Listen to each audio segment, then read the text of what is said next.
नमस्कार, मैं हूं आशका पटेल और आप देख रहे हैं न्यूज फ्रेम। बिहार के 16% मुस्लिम मतदाताओं को मिलाकर जो 22 समीकरण लालू ने बनाया, उसने उन्हें 15 सालों तक सत्ता का सिरमौर बनाए रखा। फिर नीतीश ने सेंध लगाई और पसमानदा समाज को तोड़ दिया। नीतीश भी पिछले 20 बरस से बिहार पे राज कर रहे हैं। अब प्रशांत किशोर मुसलमानों को मोहने के लिए अलग अलग दांव खेल रहे हैं। चुनावी रणनीति के मास्टर माने जाने वाले प्रशांत किशोर का क्या है मुस्लिम कार्ड, देखिए इस खास रिपोर्ट में। वोट दीजिएगा जनसुराज पार्टी से, प्रशांत किशोर जी का पार्टी है।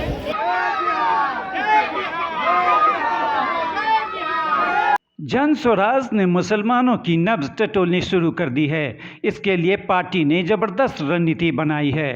चुनावी रणनीति के चाणक्य माने जाने वाले प्रशांत किशोर मुसलमान मतदाताओं तक ये पैगाम पहुंचाने में जुटे हैं कि बीजेपी के डर से आरजेडी को वोट करने की मजबूरी अब मुस्लिमों के साथ नहीं, क्योंकि जात पात और मजहब से ऊपर उठकर जनता की मुश्किलों का हल निकालने को तैयार बैठी जन स्वराज पार्टी मुसलमानों की पहली पसंद बन सकती है।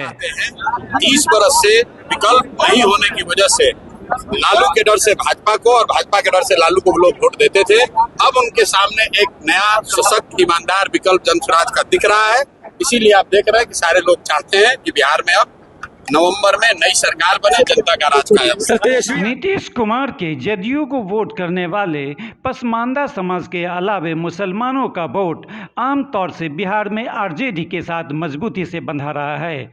साल 2020 के विधानसभा चुनावों में राष्ट्रीय जनता दल ने 17 मुस्लिम उम्मीदवार मैदान में उतारे थे, जिनमें से केवल 8 को कामयाबी हासिल हुई, जबकि 2015 में आरजेडी के 11 मुस्लिम विधायक थे। वहीं 2020 कांग्रेस ने अपनी 17 सीटों में से 10 मुस्लिम प्रत्याशी मैदान में उतारे थे, जिनमें से केवल 4 ही जीत पाए।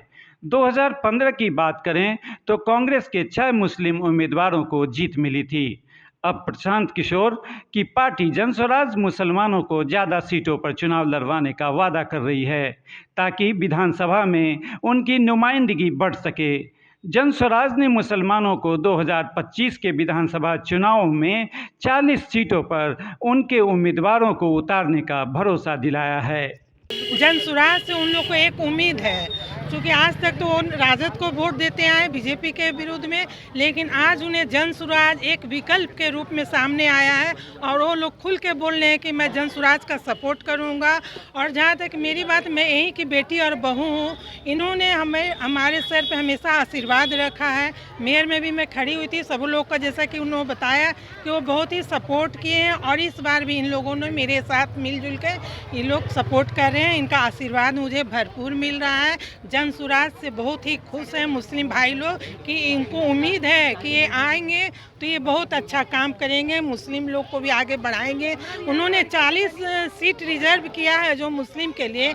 इससे इन लोगों में बहुत खुशी है कि पहली पार्टी ऐसी है जो मुझे 40 सीट देने का वादा कर रही है। तो इन लोग एक्साइटेड हैं लोग, इसलिए जनसुराज का ये लोग बहुत ही तारीफ कर रहे हैं और घर घर में जा रही हूँ तो ये लोग बहुत खुश हैं। आमतौर पर बिहार का पसमानदा मुस्लिम समाज नीतीश कुमार के साथ खड़ा रहा है, लेकिन उनकी नुमाइंदगी विधानसभा में नहीं है, क्योंकि जेडीयू ने 2020 में जो 11 मुस्लिम प्रत्याशियों को मैदान में उतारा था, उनमें से कोई भी नहीं जीत सका। जबकि 2015 के चुनाव में जेडीयू के टिकट पर 5 मुस्लिम विधायकों ने जीत हासिल की थी।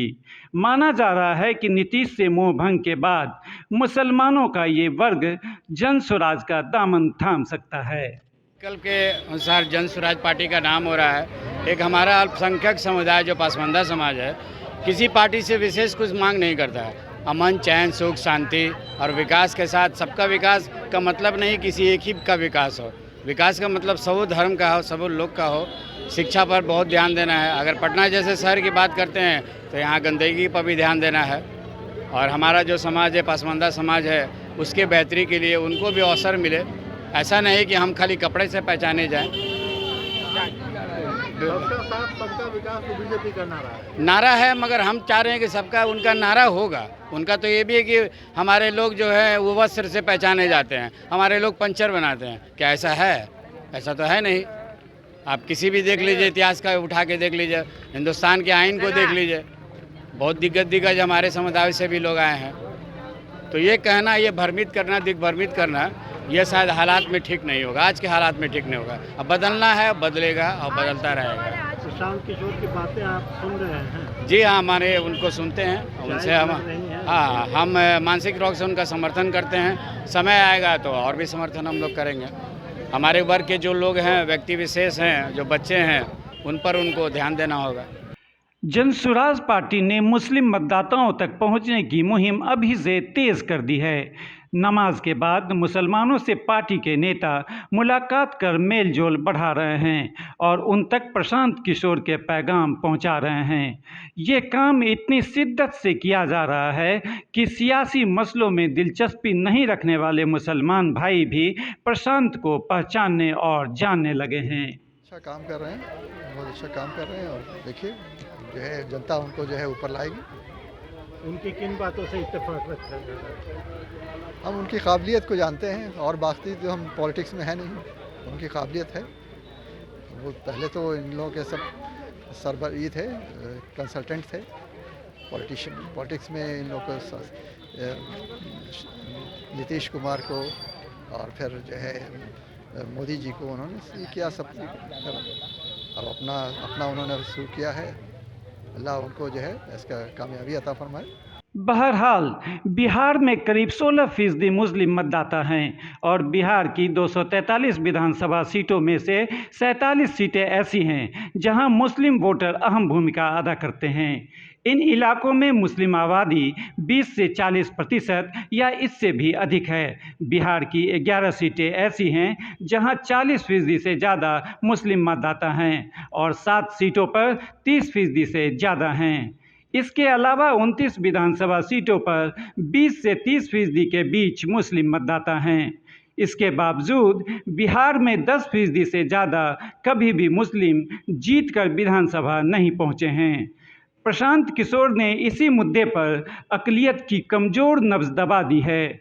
देखना दिलचस्प होगा कि उनकी यह रणनीति कितना कारगर होती है। पटना से न्यूज़ फ्रेम के लिए न्यूज़ डायरेक्टर गौतम मैंग की रिपोर्ट।